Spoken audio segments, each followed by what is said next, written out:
Imagine you live in a city where the population is nearly 8.48 million. The subway still moves about 3.4 million riders a day, and yet a basic truth hangs over everything like steam rising off a manhole. If you want a median-priced rental in New York City, you're now looking at roughly $3,585 a month. In Manhattan, that jumps to $4,886, and to keep that affordable by the standard 30% rule, a household would need to earn about $195,440 a year. That is not a typo. That is a psychological environment. So when people say New York is just expensive, that undersells it. New York is not merely a place with high prices, it is a place that trains behavior. It teaches speed, suspicion, ambition, emotional armor, social triage, performative confidence, and a very specific kind of fatigue that somehow still wears designer sneakers. The city does not just shape your schedule, it shapes your nervous system. In this video, we're going to break down the psychology of New York City, why the city makes people harder, sharper, lonelier, louder, more transactional, more creative, and in some cases almost absurdly resilient. We will look at the economics, the housing pressure, the social signaling, the commuter mindset, the hustle culture, the class contradictions, and the emotional survival tactics that make New York feel less like a city and more like a full-time cognitive experiment with rent. Because once you understand the incentives, the stresses, and the rewards, New York starts making a terrifying amount of sense. 1. The rent-driven mindset. You cannot understand New York City psychology until you understand one brutal fact. In this city, housing is not just shelter. It is status, anxiety, leverage, identity, and in many cases, a slow-motion behavioral conditioning program with exposed brick. As of mid-2024, New York City is home to about 8.48 million people. That is a massive number on its own. But the real psychological story is not population. It is the collision between population, land constraints, zoning, income inequality, and a housing market that keeps asking residents a deeply romantic question. How much of your sanity would you like to exchange for location? By Q4 2025, the median asking rent in New York City was $3,585. In Manhattan, it hit $4,886. And according to Realtor.com's affordability math, staying under the standard 30% housing cost threshold at that Manhattan level would require about $195,440 in annual household income. That is not a little pricey. That is a structural force. It changes how people date, where they work, how long they stay in bad jobs, how quickly they say yes to opportunities, and how often they pretend they are doing great while eating a $19 salad over a sink the size of a cereal bowl. Now imagine you are 29. You make decent money by national standards, maybe even objectively good money. You move to New York thinking, I've made it. Then you tour an apartment. The broker says, with the confidence of a person who has watched hope die before, it's cozy. You walk in. The bed touches the wall, the radiator, and spiritually your future. The kitchen appears to have been designed by someone who lost a bet. The bathroom door does not fully close unless you hold your breath and surrender to geometry. And yet, here is the crazy part. 10 other people are interested. That is the first major psychological lesson of New York. Scarcity changes perception. In most places, a bad deal is a bad deal. In New York, scarcity turns bad deals into great location, rare find, charming pre-war, or the all-time classic lie. You won't spend much time at home anyway, which is an incredible sales pitch if you think about it. This place is so overpriced and dysfunctional that your best coping strategy is simply not being in it. That is less a home and more a hostage situation with a broker fee. But let's steelman the other side. There is a real argument for why New York rents remain high. The city is one of the world's major finance, media, legal, fashion, tech, and cultural hubs. Demand is intense because opportunity is real. People pay a premium not just for square footage, but for access. Access to jobs, clients, networks, nightlife, transit, prestige, and the sheer density of possibility. If you are an ambitious person in a high-value industry, there is logic behind paying more to be where the action is. That is the strongest case, and it is not fake. But even when you grant that, the psychological consequences remain.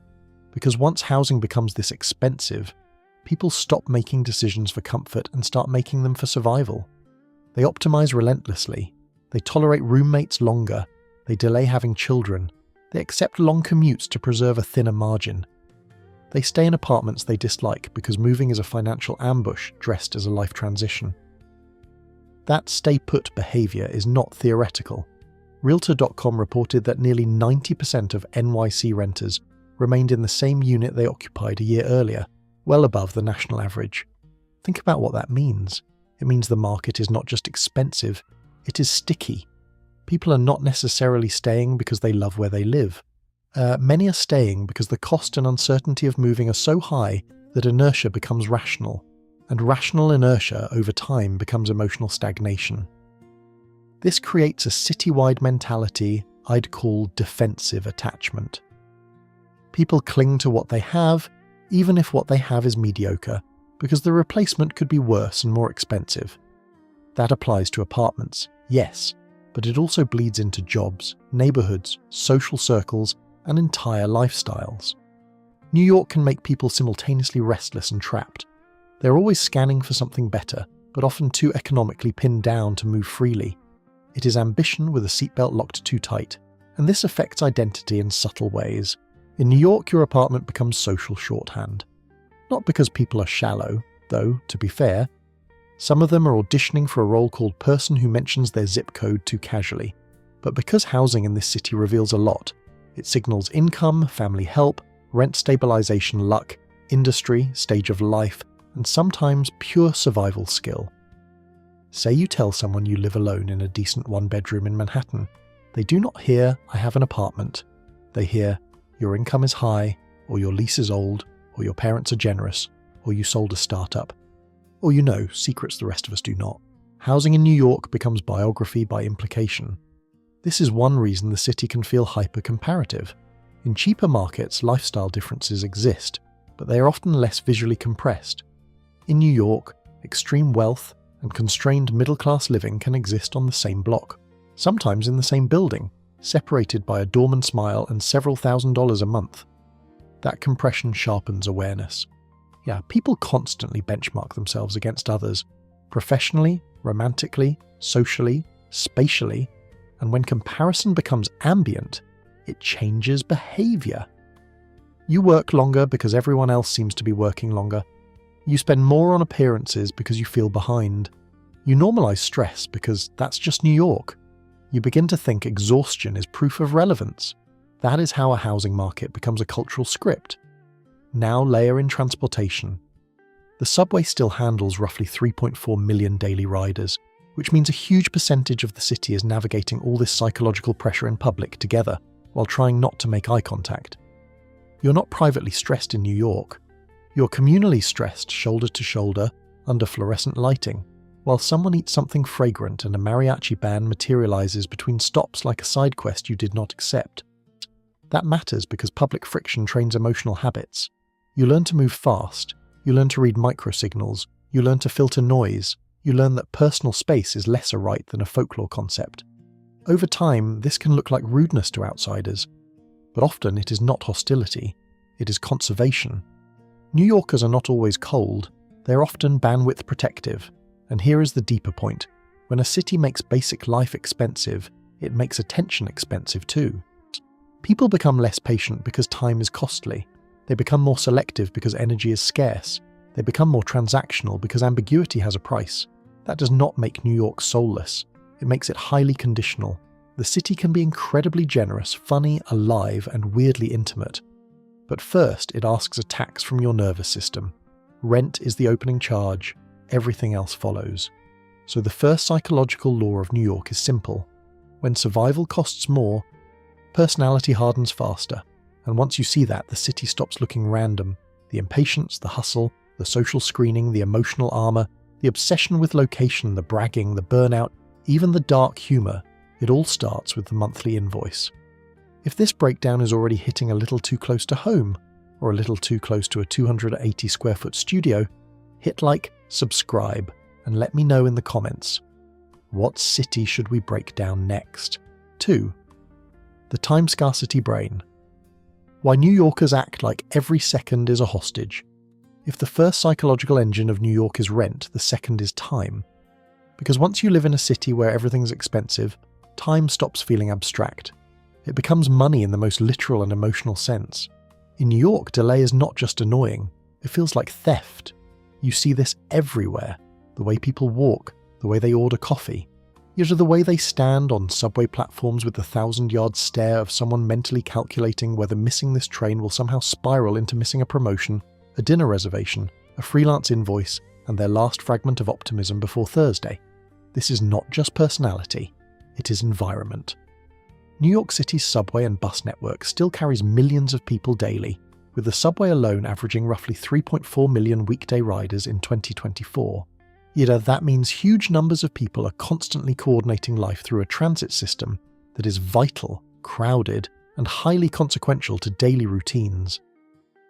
When one delay can ripple across a workday, people learn to become aggressively efficient. Now add the post-pandemic work reset. Office life in New York did not simply go back to normal, it mutated.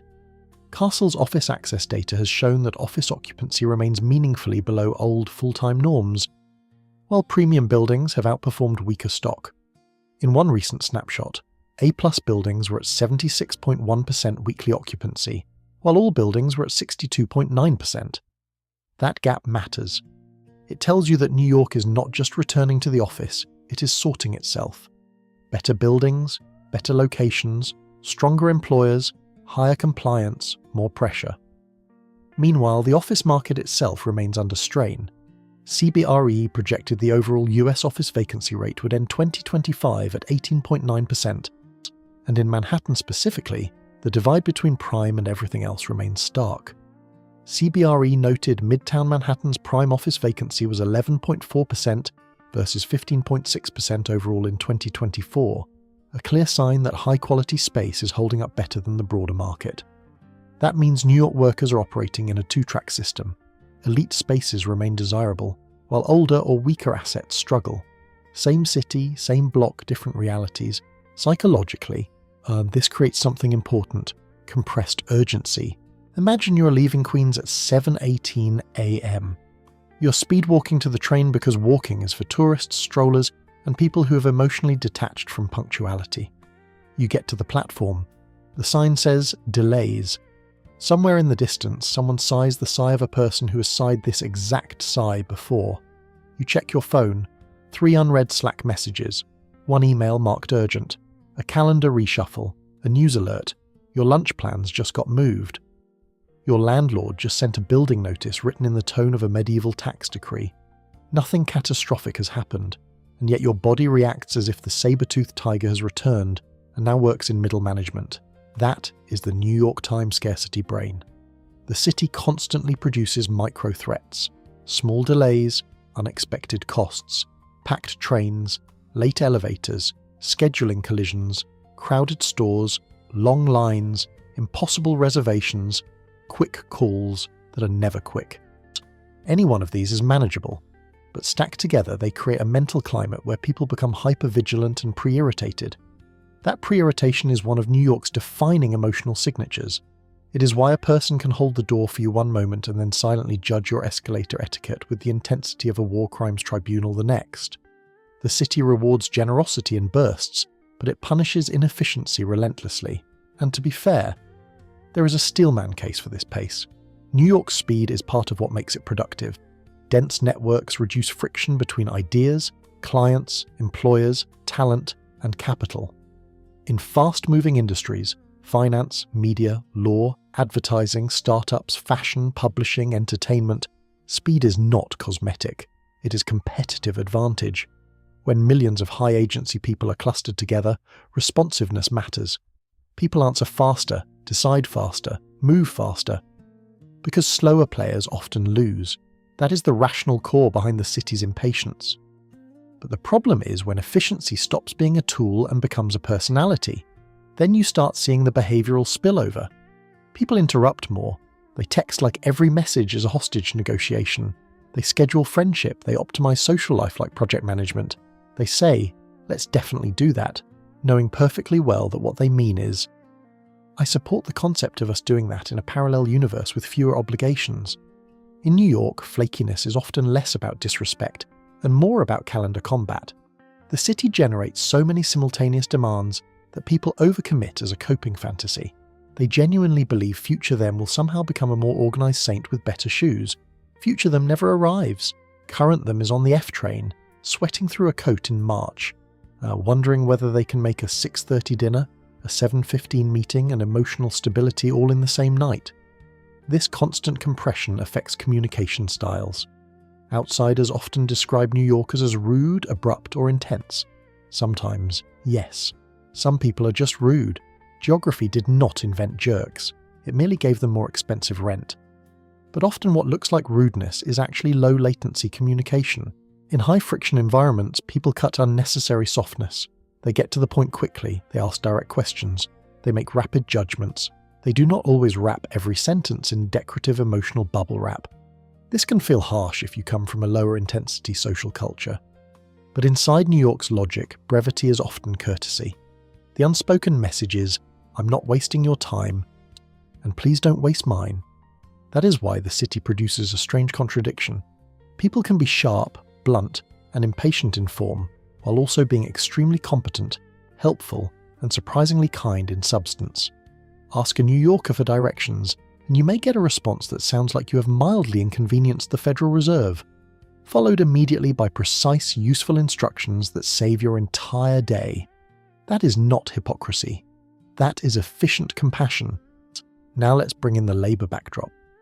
According to the New York State Department of Labor, New York City's seasonally adjusted unemployment rate was 5.6% in December 2025, with a labour force participation rate of 62.6% for the city's working-age population.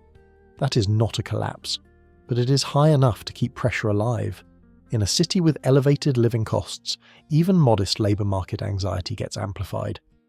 If your baseline cost of existing is already brutal, the fear of slipping is psychologically louder. This is why many New Yorkers behave as if staying still is dangerous. They stack skills, they network constantly, they maintain side hustles, they monitor layoffs in industries that are not even theirs, they keep just-in-case resumes updated, they know 3 people between things, they have opinions on commercial real estate despite not owning so much as a parking cone. In some ways, this creates extraordinary resilience. The city trains adaptability. It teaches people to recover quickly from inconvenience, pivot under pressure, and function in chaos. That can be incredibly valuable. A person forged in New York often carries a kind of portable competence into other environments. After this city, a delayed email in a lower-cost metro feels like a spa treatment. But there is a downside. Constant urgency can become addictive. When people live in high alert mode long enough, calm starts to feel suspicious. And free time feels unearned. Rest feels like falling behind. Silence feels like missed opportunity. And eventually some people no longer know whether they are ambitious or simply overclocked. That is one of New York's biggest psychological traps. The city can turn stress into identity. You are not just busy, you are New York busy, which, translated from local dialect, means I have normalized conditions that would concern a cardiologist. So the second psychological law of New York is this. In a city where every delay has a cost, people stop treating time like a resource and start treating it like a threat. That produces speed, drive, decisiveness, and real economic output. It also produces impatience, emotional compression, scheduling fatigue, and the bizarre spiritual experience of eating lunch while answering emails and crossing against the light. And honestly, that is New York in one frame, a city so alive that even standing still feels late. 3. Crowded, connected, and lonely. The paradox of social life in New York. One of the strangest things about New York is that you can be surrounded by people all day and still feel profoundly alone. In fact, that may be one of the most defining psychological experiences of the city, because New York is not isolated in the way a rural town can be isolated. It is isolated in a far more modern, far more mentally confusing way. It is a city of constant contact without guaranteed connection. You're rarely physically alone. But emotional closeness, that is a different market entirely, and like everything else here, it often feels oversubscribed. Start with the scale. New York City had about 3.4 million households in the 2020 to 2024 census estimates, with an average of 2.48 persons per household. That means millions of people are living in extremely close proximity, stacked in apartments, sharing buildings, packed into trains, crossing through offices, stores, sidewalks, bars, co-working spaces, and neighborhoods where human contact is basically ambient noise. Also, 47.7% of residents age 5 plus speak a language other than English at home, which tells you just how socially and culturally dense the city is. This is one of the most diverse urban environments on Earth, and yet density does not automatically produce belonging. That is the first illusion New York shatters. You can sit shoulder to shoulder with strangers on a packed train, hear 5 languages in one subway car, accidentally memorize a couple's breakup, a startup pitch, and a dentist appointment on one commute, and still go home feeling like no one actually knows you. Why? Because New York is optimized for interaction, not intimacy. The city gives you access to people, endless access. It does not guarantee rootedness, and psychologically, that matters a lot. Imagine this. You move to New York because you want more opportunity, more energy, more life, more people like you. And at first, it works. The city feels electric. Every block feels like possibility. Every cafe feels like a scene from a movie where your future is just one chance encounter away. You start thinking, this place is incredible. My people are here. Then the real rhythm begins. People are busy, friends cancel, work runs late, commutes drain energy. Everybody says, we should totally hang soon. Everybody means it. Almost nobody has the calendar. So you end up in a strange emotional economy, socially saturated, relationally undernourished. This is not just a poetic observation. New York City's first ever State of Mental Health of New Yorkers report, released in 2024, explicitly notes that the pandemic worsened loneliness, grief, and economic instability, factors that drive mental health outcomes. The city also noted that in a 2022 survey, 14% of adult New Yorkers had serious psychological distress. Yeah, that does not mean loneliness caused all of it, of course. But it does confirm something important. Even in a city built on human density, emotional strain remains a major public health issue. And if you want an especially clear window into this, look at older adults. In the city's 2025 State of Older New Yorkers report, 22% of older adults said they were not socializing with others as often as they would like, and 17% reported relatively high levels of loneliness. That is not a niche finding, that is a warning label. In a city this crowded, disconnection can still become normal. Now, to be fair, there is a strong counter-argument here. New York offers more chances to find community than almost anywhere else. There are niche groups for everything. Running clubs, religious communities, creative scenes, mutual aid networks, alumni circles, immigrant communities, professional guilds, hobby collectives, neighborhood organizations, comedy shows, book clubs, the activism circles, underground music spaces, rec leagues, language meetups, you name it. If your identity, interest, or obsession exists, there is a very good chance New York has a room full of people who share it. That argument is true, but the psychological catch is this. Abundance can make commitment harder. When options feel endless, people often become more socially selective, less patient, and more prone to keeping one foot out the door. The city trains a subtle but powerful habit of comparison. Could there be a better friend group, a better romantic match, a better scene, a better opportunity tonight, a better neighborhood crowd next month? That constant optionality can make social life feel exciting, but it can also make it fragile. People are around, but not always anchored. Relationships form fast in New York because proximity and intensity accelerate things. But they can also dissolve fast because people move, burn out, switch jobs, change boroughs, get priced out, enter new relationship phases, or simply hit the wall of New York fatigue. This is why the city often produces what I'd call high-contact loneliness. You're constantly interacting, you're constantly stimulated, you may even be socially active, but you're not necessarily deeply known. And that creates a special kind of emotional confusion, because from the outside, your life looks full. There are plans, texts, faces, invitations, group chats, networking events, birthday dinners, rooftop photos, random brunches that somehow cost the same as utility bill, but internally you may still feel unmoored. That gap between visible social activity and actual emotional security is one of New York's most underrated psychological stressors. It also helps explain a classic New York behavior, the cool, detached, semi-ironic social posture. You know the vibe: friendly, but not too available, open, but not too eager, warm, but with a layer of protective sarcasm, emotionally present, but only after several scheduling negotiations and at least one joke about rent. That posture is not always fake. Often, it is armor. Because in a city where people come and go, where everyone is busy, where careers can dominate identity, and where housing instability can physically scatter communities, many people learn to manage expectations. They avoid over-investing too quickly. They pace intimacy. They become casually guarded. It can look aloof.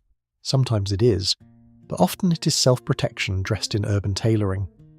And then there is the deeper contradiction.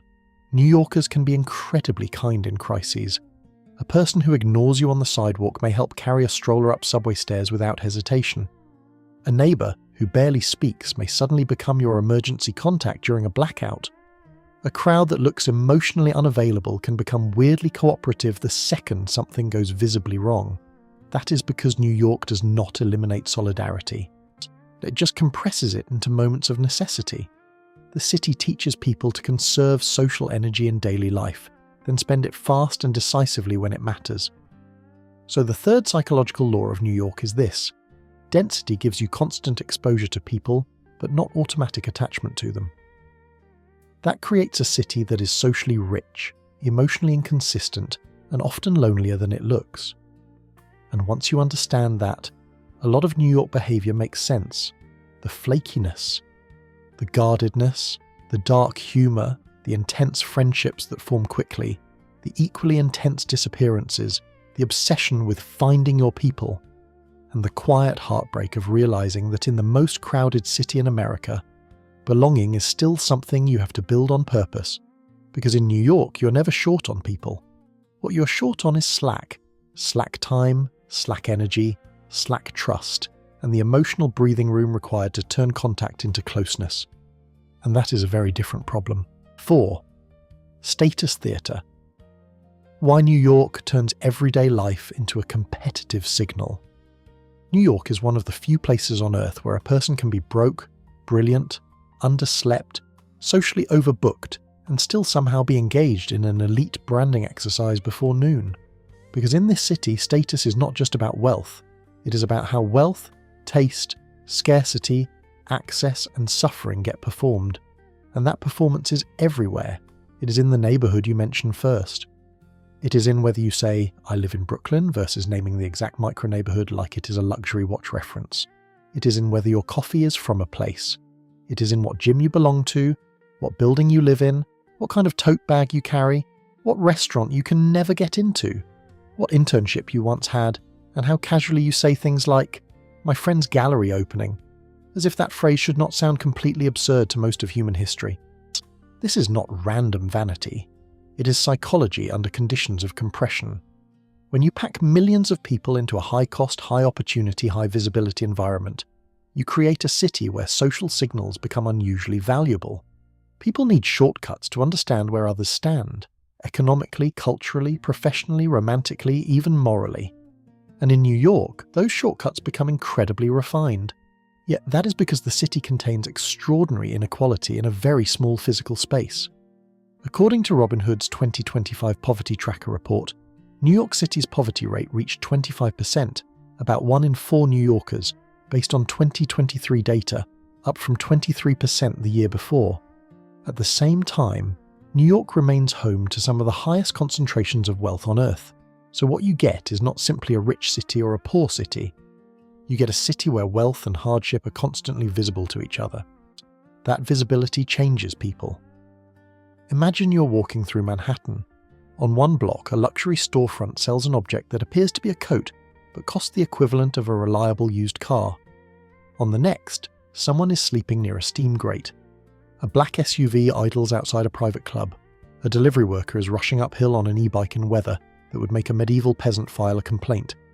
Someone is paying $28 for a wellness smoothie whose main ingredient appears to be branding. Someone else is deciding whether to refill a MetroCard or buy groceries first. That is not just inequality, that is cognitive juxtaposition. And the human brain responds to juxtaposition very quickly.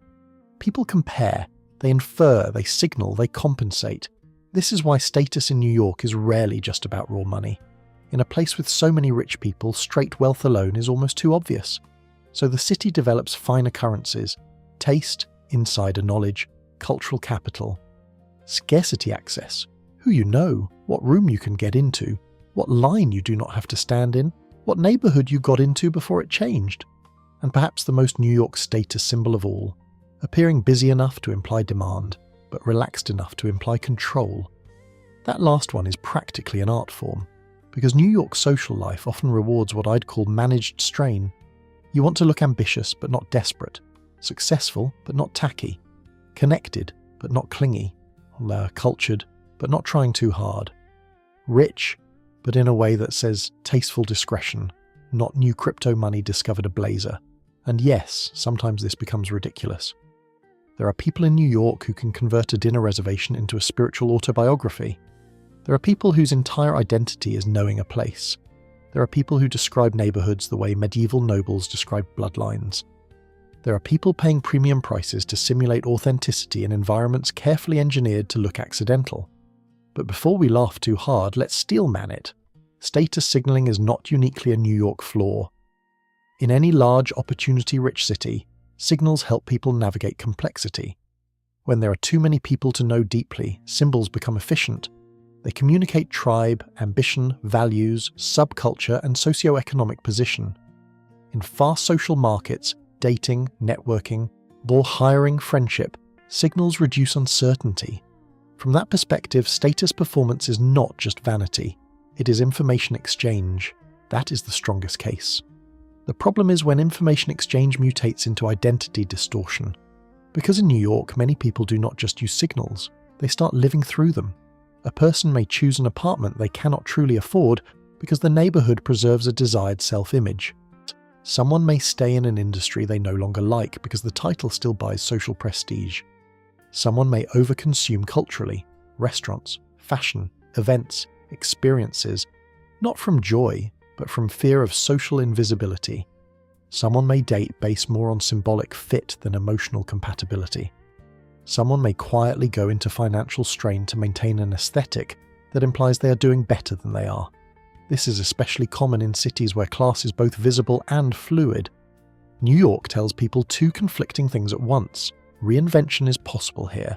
You're being ranked immediately. That is psychologically explosive, because it creates a culture where aspiration and insecurity can coexist in the same sentence, sometimes in the same outfit. And the city's labor structure reinforces it. Finance, law, media, fashion, consulting, tech, real estate, and high-end creative industries all place a premium on signaling competence, confidence, and belonging. Sometimes that signal is real skill. Sometimes it is polish.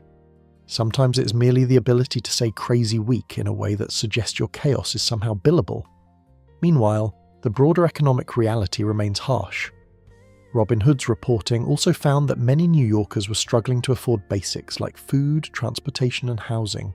In other words, the city contains both high-end symbolic competition and widespread material strain at the same time. That duality is central to its psychology. And this is where New York becomes especially interesting. The city does not just reward success, it often rewards the appearance of sortedness in the middle of chaos. That is why style matters so much here. Not because clothes are everything, but because presentation is a form of psychological defense. If you cannot control rent, you control your image. If your apartment is tiny, your public self becomes larger. If your week is messy, your look becomes sharper. If your finances are uncertain, curation creates the illusion of stability. That does not make everyone fake, far from it. In many cases, it is adaptive. It is people reclaiming agency in a city that constantly destabilizes them. But it does mean New York is a place where external polish can hide internal stress remarkably well. A person can look like they have it all together while privately calculating whether they can afford next month's rent increase, whether they should leave a glamorous but unstable job, or whether they are one missed paycheck away from moving 2 subway lines farther from the life they built their identity around. That is why status in New York is often haunted by anxiety.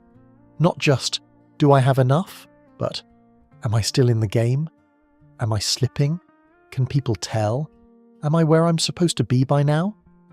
And because the city is so performative, many people answer those questions not through introspection, but through external proof, a nicer area, a harder to get invitation, a more impressive title, a more curated lifestyle, a better story to tell at brunch.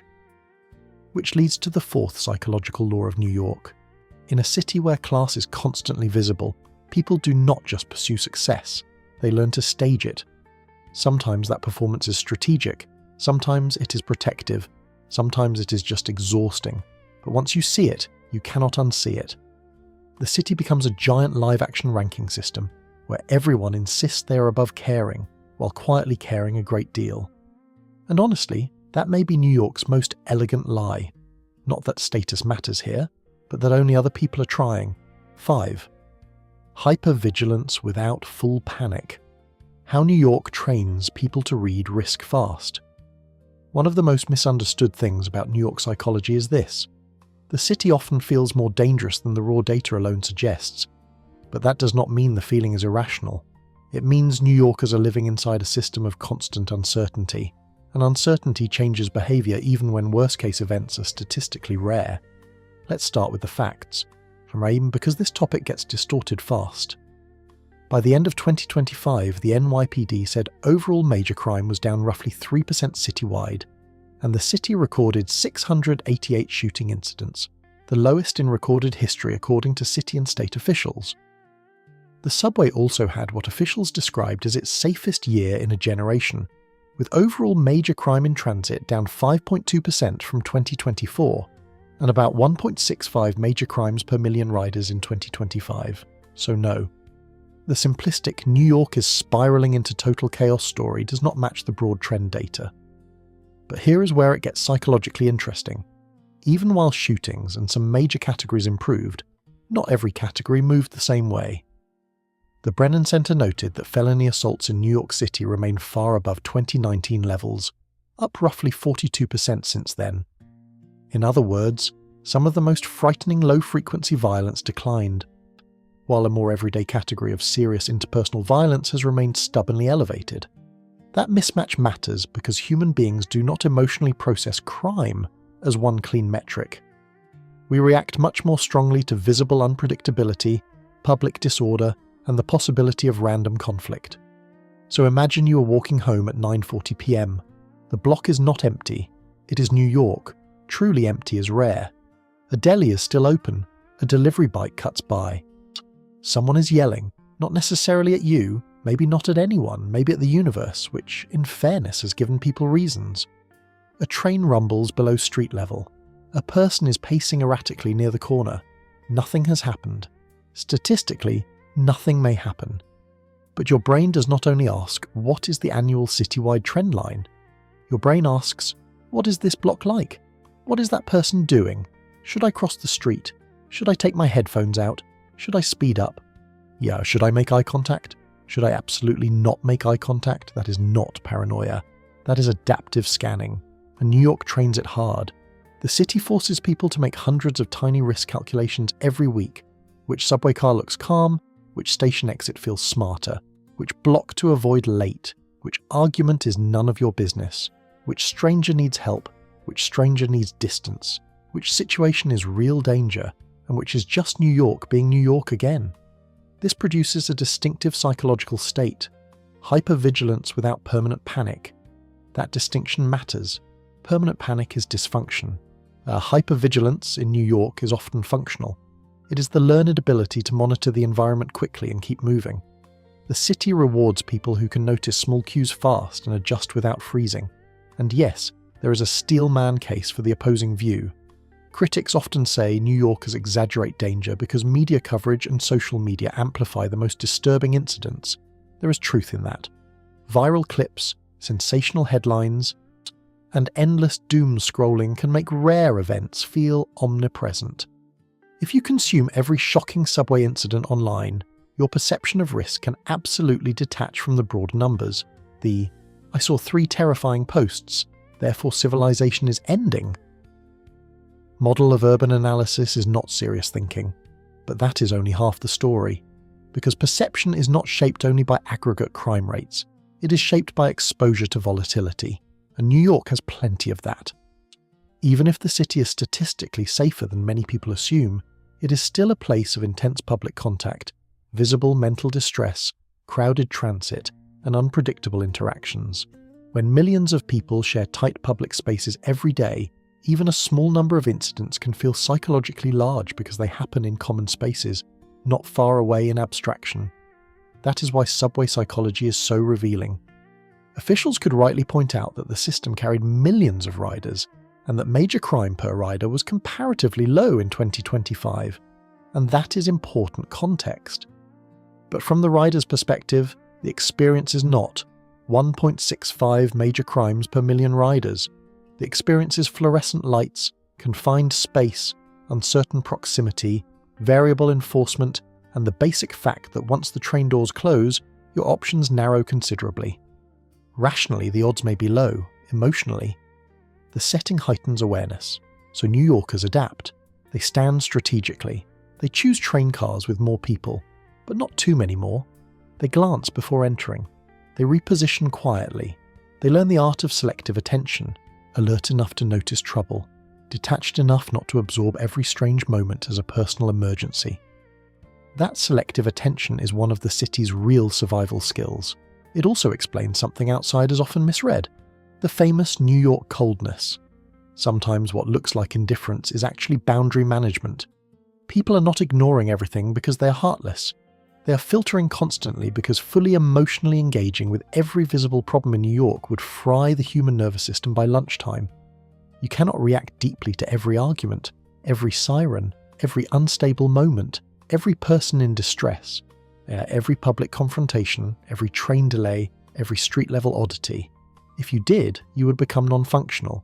So the city teaches a hard lesson: care selectively, observe continuously, intervene carefully. That can make New Yorkers look detached. But in reality, many are highly aware. They are just not theatrically aware. The attention is there. It is simply compressed into quick judgments. And there is another layer here. Living in a city with visible disorder can blur the line between nuisance and threat. That ambiguity itself is stressful. A person shouting may be harmless. A confrontation may fizzle. A chaotic moment may be nothing. Until it is something. This is why uncertainty weighs so heavily. Your brain is not only assessing danger, it is assessing the cost of being wrong. That cost of being wrong mindset changes behavior across the city. People become faster, more observant, less trusting of ambiguity, quicker to create space, and often less willing to indulge social confusion. In a lower friction environment, someone might tolerate awkwardness longer. In New York, people often cut the interaction early. Not because they are cruel, because ambiguity in a dense city is cognitively expensive, and over time this creates a population that is incredibly good at reading microsignals, tone shifts, body language, group energy, street rhythm, the difference between regular noise and wrong noise. That is why the 5th psychological law of New York is this: when a city exposes you to constant low-level unpredictability, you do not become fearless, you become fast at reading risk. That can produce resilience, situational awareness, and practical competence. It can also produce stress, cynicism, social guardedness, and a nervous system that never fully clocks out. And that is the New York trade. The city may not be as uniformly dangerous as its harshest critics claim, but it is unpredictable enough that people learn to stay mentally half-zipped for weather, conflict, cost, and chaos at all times. Which, if we are being honest, is probably why a lot of New Yorkers look like they could identify trouble from 3 blocks away and still make their dinner reservation. Because here, survival is not always about fighting. Very often, it is about noticing first. 6. The hustle. Religion. Why New York makes ambition feel moral. There is a certain kind of sentence that sounds perfectly normal in New York and faintly unwell everywhere else.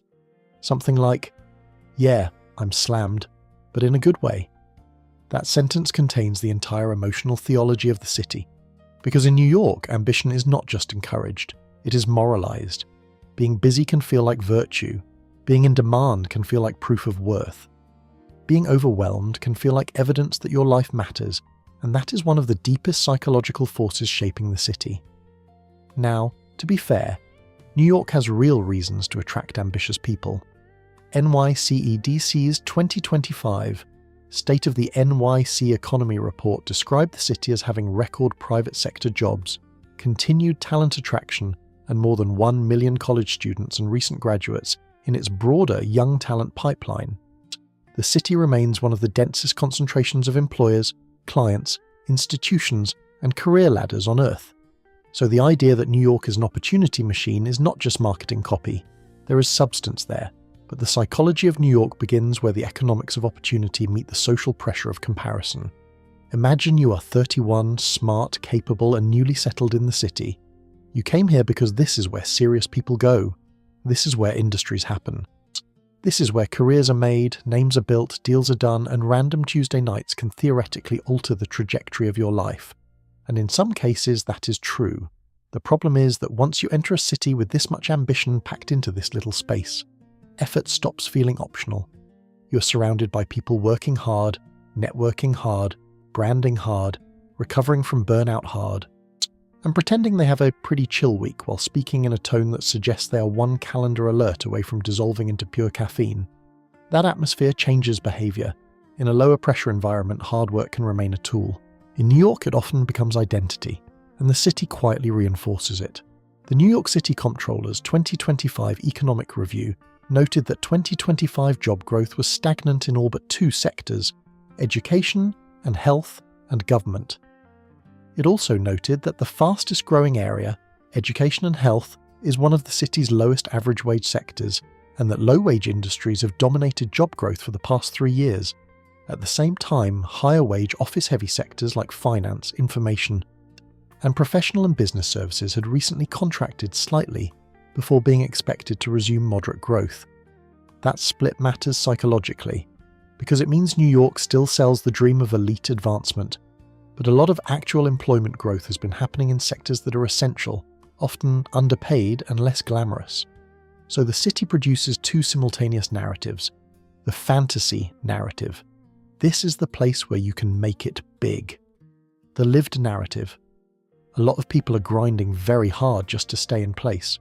That gap creates a uniquely New York form of emotional strain. People are not only working, they're working inside a story about what their work is supposed to mean. And if the results do not match the story quickly enough, anxiety sets in. You see it in the way people speak about their jobs. In New York, job titles often carry unusual psychological weight, not just because of money, but because titles help stabilize identity in a city that constantly destabilizes everything else. If your rent is high, your social scene is fluid, your time is compressed, and your future feels competitive, then work becomes the clearest place to extract certainty. So people cling to professional narrative, what they do, where they work, what they are building, what they are pivoting into, what they are exploring, what they are heads down on right now. Sometimes that is healthy ambition, sometimes it is beautifully disguised panic. And let's steelman the pro-hustle view, because it has real merit. New York's hustle culture can create extraordinary upside. The city rewards initiative, fast learning, social courage, and persistence. The density of opportunity means that relationships can compound faster, ideas can spread faster, and career mobility can happen more quickly than in slower, more dispersed markets. For some people, especially highly driven, highly social, highly adaptable people, New York can genuinely accelerate a life. That is the strongest case. The problem is when acceleration becomes a permanent emotional baseline. Then people stop asking, is this work meaningful? And start asking, am I moving fast enough to remain legible in this environment? That is a very different question. It leads to what I'd call performative urgency, answering emails instantly to signal commitment, stacking obligations to signal relevance, staying visibly overbooked to signal demand, turning exhaustion into social currency. And once that happens, the city starts rewarding not just productivity, but the appearance of perpetual momentum. This is why New York has so many people who feel behind while objectively doing well. They are employed, talented, often reasonably paid by national standards, sometimes even successful. But because the benchmark is not the national average, it is the people physically around them, the internal feeling remains. I should be doing more. I should be further ahead. I should have built more by now. I should have turned this contact into something. I should have monetized that skill. I should not be this tired and still this uncertain. That is the hustle religion talking. And like most religions, it has rituals. The late-night laptop glow. The quick coffee that is actually a career strategy session. The side project that started as a passion and now behaves like a second employer. The calendar full of fun that somehow also functions as networking. The existential crisis disguised as just trying to stay sharp. Even rest gets reframed in New York. Rest is not rest, it is recovery. Sleep is reset. A walk is clearing my head before jumping back in. A weekend upstate is recharging. Everything must be functional. Yeah, because if it is not useful, the city's internal logic starts whispering that maybe it is waste. That is how ambition stops being fuel and starts becoming surveillance. And here is where the city gets especially psychologically tricky. It often confuses self-worth with market value. If you are praised for being responsive, strategic, connected, accomplished, and in demand, it becomes very easy to feel loved only when useful. That is a dangerous emotional habit, because markets fluctuate. Industries slow. Titles change. The Comptroller's report itself warns that higher wage sectors saw some contraction in 2025 and linked recent caution partly to restructuring, AI uncertainty, and policy uncertainty. In a city where identity is often professionally anchored, even small labour market tremors can feel personal. So the sixth psychological law of New York is this. In a city built around opportunity, ambition starts as strategy, but can slowly become morality.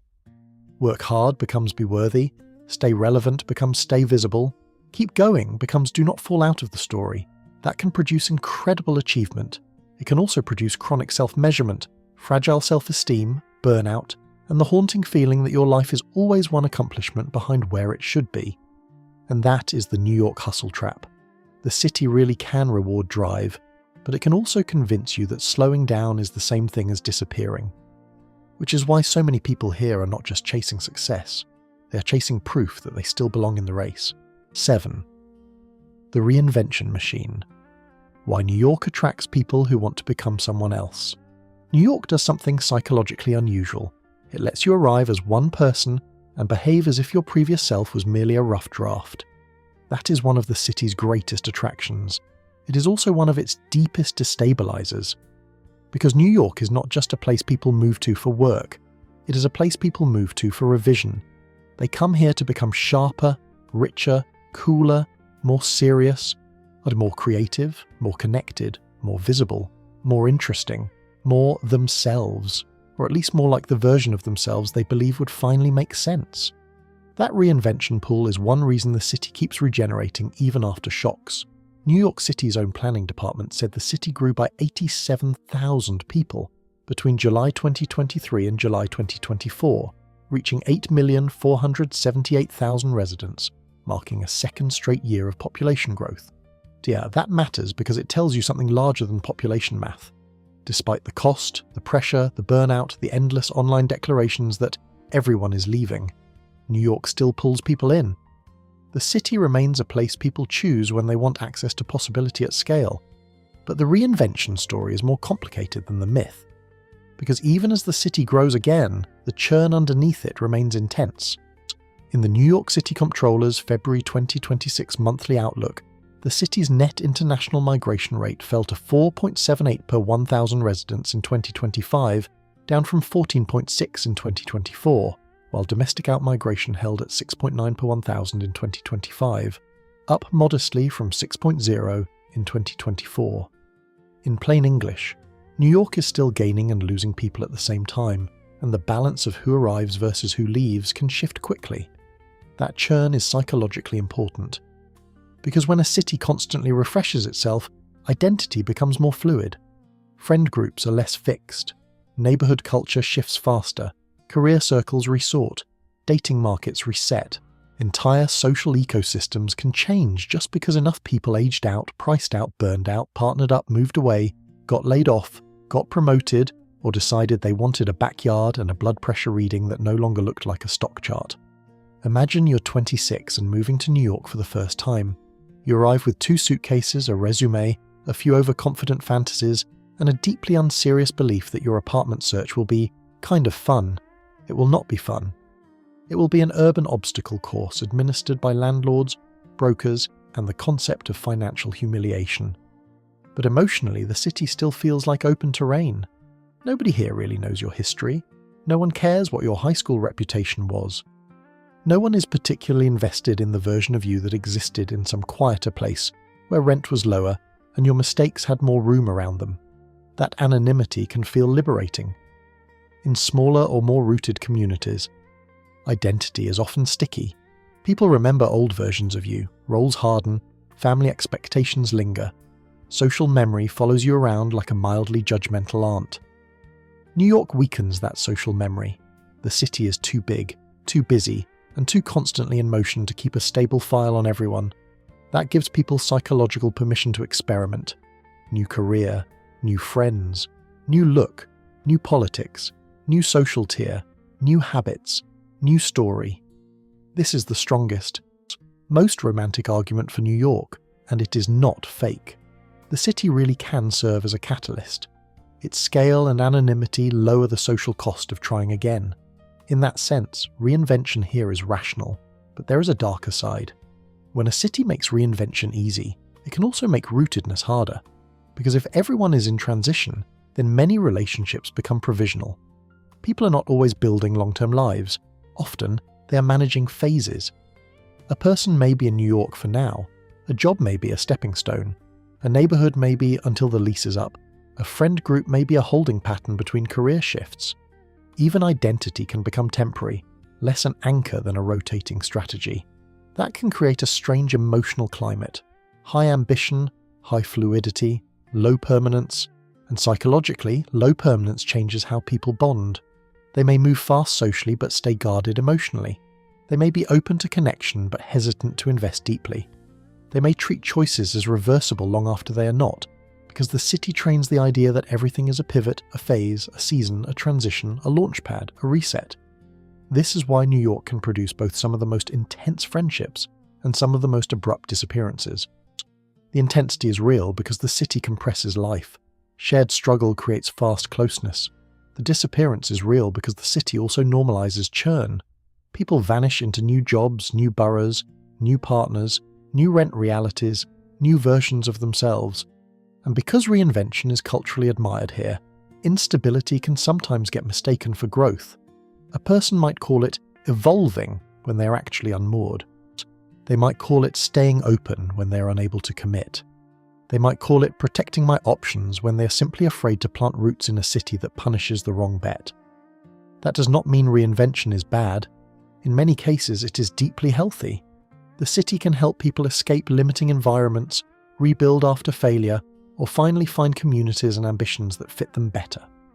But it also means New York can keep people in a permanent beta version of adulthood if they are not careful, and the economics reinforce that impermanence. The Comptroller's 2025 Annual City Economy Report described growth as slowing and job creation as more sluggish, while the broader economic outlook remained uncertain. When the cost of living is high and the future feels less secure, people become more cautious about committing to apartments, jobs, partners, neighborhoods, even identities. So the 7th psychological law of New York is this: a city built on constant arrivals gives people permission to reinvent, but not always the conditions to feel settled. That is why New York is so magnetic. It offers social amnesia, velocity, anonymity, and possibility. It lets people rewrite themselves faster than many other places ever would, but that same fluidity can leave people perpetually updating the draft. And maybe that is the city's most seductive promise. Not that you're already enough, but that somewhere between the next lease, the next job, the next neighborhood, and the next version of yourself, you might finally become the person you came here to be. 8. The Contradiction Muscle. Why New Yorkers learn to normalize the absurd. One of the most psychologically important things New York does to people is this. It forces them to live inside contradiction until contradiction feels normal, not tolerable, not ideal, normal. And once that happens, your standards, emotions, and expectations begin to reorganize in ways that would seem bizarre almost anywhere else. This is the city where you can pass a luxury tower, a struggling small business, a Michelin-starred restaurant, a man selling loose fruit, a private school drop-off line, and a person sleeping on the sidewalk, all within a few minutes, sometimes within the same block. The contrasts are not occasional. They are ambient. That constant juxtaposition builds what I'd call the contradiction muscle. It is the psychological habit of holding incompatible realities at once: glamour and decay, wealth and precarity, efficiency and dysfunction, brilliance and madness, community and anonymity, opportunity and exhaustion. And New Yorkers get very, very good at it. Let's ground that with hard numbers. New York City's DHS daily report for February 27th, 2026 showed a total shelter census of 85,746 people, including 55,865 adults and 29,881 children. That is not a small, hidden problem. That is an enormous social reality running in parallel with one of the world's most visible luxury economies. Meanwhile, the city's 2025 Hope Survey estimated 4,504 people were unsheltered on a single night, up from the prior year and marking the third straight year above 4,000. So when people say, New York is a city of extremes, that is not a poetic throwaway line, it is literal. The city asks residents to process high-end consumption and visible crisis simultaneously, over and over again, until the brain builds coping shortcuts. Imagine you are walking through Manhattan on a cold weekday evening. A lobby glows like an upscale spaceship. A doorman in a perfect coat opens the door for someone who appears to have never once checked their bank balance before ordering dinner. Outside, a delivery rider speeds past trying to beat an app timer. Around the corner, someone is wrapped in blankets against a wall. A couple is arguing over a dinner reservation that costs more than some families' grocery budgets. A siren cuts through it all. Nobody stops. Everybody keeps moving. That is the contradiction muscle in motion. The city's emotional rule is not resolve the contradiction. It is function inside it. Now, to be fair, there is a steelman case here too. Big cities, especially global ones, concentrate both wealth and need because they concentrate everything: capital, jobs, tourism, migration, services, infrastructure, crisis response, politics, and demand. New York's contradictions are partly a side effect of scale. The same density that produces innovation and opportunity also makes disparities more visible. In that sense, contradiction is not uniquely a moral failure of New York. It is also a feature of what happens when millions of lives overlap in one expensive place. That is true, but psychologically, visibility still matters, because visible contradiction changes what people get used to, and what people get used to eventually shapes what they question. This is one of the city's most unsettling traits. New York can gradually make abnormal conditions feel routine, not because residents are cruel or blind, but because the volume of competing stimuli is so high that constant outrage becomes unsustainable. You cannot emotionally max out every time you see evidence of inequality, dysfunction, distress, or institutional failure. Your nervous system would simply quit. So the brain adapts. It learns to compartmentalize. It learns to keep moving. It learns to split the screen. Career on one side, urban breakdown on the other. That split-screen psychology is everywhere. You can complain about the subway, make money on a deal, step over a leaking sidewalk grate, discuss macroeconomics over dinner, and witness obvious signs of social strain all in one day. In a less compressed environment, these would feel like separate realities. In New York, they're all one continuous feed. This creates a population that often sounds cynical, but is more accurately described as functionally disillusioned. That phrase matters. Functionally disillusioned means you see the flaws, you know the system is messy, you are not naive, but you continue operating anyway. That is classic New York psychology. People complain constantly, and often correctly.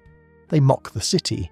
They critique the politics. They rage at landlords, transit, taxes, schools, crime, prices, bureaucracy, weather, noise, and whatever fresh administrative absurdity has arrived this week. And then they go to work. They make the meeting. They meet friends. They build the thing. They renew the lease. They keep going. That is not hypocrisy. That is adaptation under contradiction. It also explains New York humor. The city's humor is often dry, sharp, and slightly fatalistic because that tone lets people process absurdity without collapsing under it. Jokes become emotional compression tools. Sarcasm is not just style here, it is pressure release. If you had to face every contradiction in the city with full literal seriousness, you would become unbearable at parties and possibly dangerous in line at Trader Joe's. So people joke. They joke about rent because the alternative is primal screaming. They joke about tiny apartments because basic geometry has already humiliated them enough. They joke about delayed trains because open despair is less socially efficient. They joke about the city that never sleeps because the city that never sleeps also occasionally never stops charging you for nonsense. And underneath the humour is a real psychological skill, the ability to maintain functionality in morally and emotionally inconsistent environments. That skill can be powerful. It can produce resilience, adaptability, emotional stamina, and a very practical kind of realism. New Yorkers are often harder to shock, not because they feel nothing, but because they have practiced filtering and prioritizing in a city that throws too much at them to fully process at once. But there is a cost. When contradiction becomes normalized, people can start accepting things they should still be questioning. They may confuse endurance with health. They may treat chronic dysfunction as mere local flavor. They may begin to see obvious structural failures as just how it is. That is the danger of the contradiction muscle. It helps you survive, but it can also lower the emotional urgency to demand better. So the eighth psychological law of New York is this. When a city forces you to witness extreme contradictions every day, you either break under the inconsistency, or you learn to function inside it so well that the absurd starts to feel ordinary. That is why New Yorkers can seem both intensely critical and strangely accepting. They are not unaware. They are adapted. And adaptation, in a city like this, is both a strength and a warning sign. Because once you can casually navigate luxury, instability, inequality, and disorder in the same afternoon, you have developed a remarkable urban superpower. You have also begun to risk mistaking survival for normalcy. 9. The payoff loop. Why New Yorkers suffer here, complain here, and still defend the city like it raised them. After everything we have covered, the rent stress, the time pressure, the loneliness, the status games, the vigilance, the hustle religion, the instability, the contradictions, you might reasonably ask, why do people stay? Better question, why do so many people stay and romanticize it afterward? Because New York does something psychologically powerful that many difficult places fail to do. It offers a payoff loop. The city hurts, but it also rewards. It exhausts, but it also validates. It overwhelms, but it also makes ordinary life feel narratively bigger, and that combination is dangerously effective. Let's begin with a simple clue. People still want to be here. New York City drew about 64 million visitors in 2024, nearly back to its pre-pandemic record. Sastrom, according to the NYC Comptroller's tourism report, citing NYC tourism plus conventions. That same report said the city was expected to move even closer to the pre-2020 peak in 2025. In other words, after all the headlines, costs, and complaints, the city remains one of the most desired urban experiences on Earth. That matters psychologically because desire from outsiders reinforces identity for insiders. If millions of people still save up to visit your city, if they dream about it, post about it, film it, idolize it, mythologize it, then living there can feel like belonging to something globally legible. That is not just geography. That is symbolic status. New Yorkers do not merely live in a place. They live in a place the rest of the world has already assigned meaning to. And that meaning acts like emotional compensation. Imagine you are tired, broke by New York standards, mildly over-caffeinated, and your apartment has the acoustic insulation of a shoebox wrapped in optimism. Then you walk outside. The city is alive. The street has momentum. Something is happening. A weird conversation is unfolding. A restaurant is full. A skyline catches light in a way that feels almost unfair. A random Tuesday suddenly has texture. That texture is part of the payoff. In many places, hardship just feels like hardship. In New York, hardship can come bundled with stimulation, significance, identity, and narrative intensity. The city makes people feel like they are inside something larger than themselves, and that feeling can be deeply addictive. That is the first layer of the payoff loop. Suffering feels more tolerable when it feels meaningful. Now, to be fair, there is a strong counter-argument. Some of this is plainly myth. People absolutely romanticize New York in ways that can become self-deceptive. They frame dysfunction as charm, overwork as passion, burnout as ambition, overpriced living as being in the center of it all, and emotional exhaustion as proof they are serious people doing serious things. There is a lot of cope in urban mythology. Sometimes, I love the grind is just a stylish way of saying, I have bonded with my stress. That criticism is real, but the myth persists because the city delivers intermittent rewards often enough to keep the bond alive, and intermittent rewards are psychologically potent. Behavioral psychology has known this for decades. Variable rewards can be more habit-forming than predictable ones. You do not get magic every day in New York. That would be unsustainable, and frankly, the rent would rise even faster. What you get is occasional, or a powerful reinforcement, a great night, a career break, a spontaneous conversation, a creative spark, a neighborhood moment, a sudden sense that yes, this absurd place is somehow working. Those moments hit harder, because the baseline is so demanding. That is why New York stories sound the way they do. People rarely describe the city in neutral terms. They talk about it like a relationship with a brilliant, difficult person. It's brutal, but it's exhausting, but it can chew you up. But it makes you crazy, but there's nowhere like it. That but is the payoff loop. The city continuously taxes people, then occasionally hands them just enough affirmation to keep going.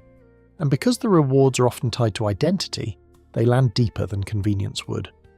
A person might endure a lower quality of living than they would tolerate elsewhere, because New York gives them something non-material, a sense of relevance, a sense of proximity to power, a sense of personal expansion, a sense that they are participating in a world-class stage. This is especially true for ambitious and creative people. NYCEDC's 2025 economy report emphasized the city's deep talent base, dense industry networks, and resilience in private sector employment. Factors that make New York feel like a place where effort can still compound into real opportunity, even if not evenly and not painlessly. EDC.NYC. But the payoff is not only professional. There is also identity hardening. Surviving New York becomes part of how people see themselves. You made it through the lease fights. You learned the transit logic. You developed the walking speed. You built the sarcasm. You acquired the selective attention, the situational awareness, the ability to eat while moving and answer a text with one hand while mentally calculating 3 backup routes and quietly judging the person blocking the sidewalk. You become, in a very real sense, a New Yorker, and that identity has emotional value. Humans tolerate a lot when pain becomes evidence of membership. That is true in elite schools, demanding professions, military culture, religious groups, competitive subcultures, and yes, difficult cities. Shared hardship creates belonging, and belonging can make hardship feel noble. That is why some former residents talk about New York with the same tone people use for boot camp, startup launches, or ill-advised but formative relationships. Traumatized, fond, a little smug, and fully convinced that outsiders do not understand. Also, the city gives people contrast. After New York, many other places feel slower, simpler, more spacious, and in some cases emotionally flatter. That is not always because New York is objectively better. It is often because New York trains the nervous system to expect density, friction, novelty, and narrative. Once you get used to that stimulus level, calm can feel like relief, or like boredom, and depending on how deeply the city rewired you. That is the part people rarely admit. Sometimes they do not just miss New York, they miss the version of themselves New York made them feel like. Sharper, faster, more alive, more tested, more significant, more in motion. even if, objectively, they were also more stressed, more expensive, more sleep-deprived, and one late train away from threatening to leave this city forever for the 9th time that month. So the 9th psychological law of New York is this: people stay in hard cities when the pain is paired with identity, stimulation, and intermittent reward. That is New York's master trick. It does not merely make life difficult, it makes difficulty feel like participation in something important. And once a city convinces you that your stress is part of your story, leaving it becomes emotionally harder than the spreadsheets suggest it should be. Which is why so many New Yorkers complain with total sincerity, and then defend the city with equal sincerity the moment an outsider joins in. Because at some point, New York stops being a location. It becomes a test you survived, a language you learned, a pressure that shaped you, and a chapter of your life that, however ridiculous, still feels too big to describe casually. 10. Final thoughts. What New York really does to the mind. So what is the psychology of New York City really? It is not just ambition. It is not just stress. It is not just money, hustle, status, or survival. It is the psychological effect of living in a place where scarcity, density, speed, inequality, visibility, and opportunity all collide at once. That collision produces a very specific kind of person. A person who walks faster because time feels expensive. A person who scans the room because unpredictability is normal. A person who jokes through dysfunction because humor is cheaper than collapse. A person who becomes socially selective because energy is limited. A person who works harder because staying still can feel dangerous. A person who learns to function inside contradiction because the city offers no other realistic option. And that is the real lesson. New York does not simply attract certain personalities, it actively trains them. It trains emotional compression. It trains resilience. It trains status awareness. It trains adaptive vigilance. It trains reinvention. It trains the ability to keep moving while everything around you is noisy, expensive, uneven, and somehow still weirdly exciting. But there is a warning embedded in all of this. A city can sharpen you and still strain you. A city can make you stronger and still make you lonelier. A city can reward ambition while quietly teaching you to tie your worth to output. A city can give you identity while taking a regular tax from your nervous system. That is why New York is so hard to talk about honestly. If you only praise it, you miss the cost. If you only criticize it, you miss the payoff. The truth is that New York remains one of the most economically magnetic and symbolically powerful cities in the world, even as it continues to impose brutal housing pressure, a visible inequality, an intense daily cognitive load on the people who keep it running. So maybe the cleanest way to say it is this: New York City is a machine that converts pressure into personality. Sometimes that produces brilliance, sometimes burnout, often both.